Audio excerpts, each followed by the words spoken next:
Brad Williams, Excel Primes, averages. How about average golf scores, weighted average, and then manually calculated average?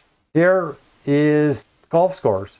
And we're going to go player name, and then we're going to look at their last 3 golf scores and average them.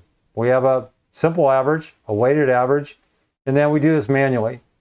Here is just numbers you put in. You put more weight on the middle round and less on the round 1 and round 2. Here, all we're doing is taking average, C5 to E5. That's it.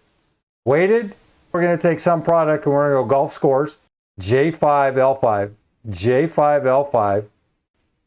Here's our array, and our array, C5, E5, divided by sum golf scores. Sum golf scores. You see this? We're going to take 25% of this 75. We're going to take 50% of this 81, and then we're going to take 25% of this 90. We just add them up. I'll show you. Here, we just have sum in F9. We have 25, 50, 25. Then we have this array, F9, 25, 50, 25, in array 2, F9. We don't see this very often, but this is actually when some products is going to multiply. So we're going to go 25 times 75, 50 times 81, and 25 times 90. Then it's going to add them up. Then sum, what's sum going to do? Sum is just going to add this 100. That should generate 81.75.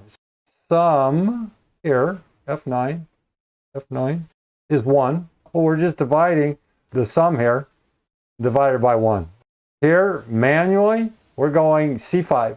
C5 times J5 plus D5 times K5 plus E5 times L5 divided by 1. Simple enough.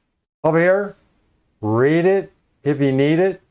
If you need to review the anatomy, it's right here. And the map. Brad Williams, Excel Prime.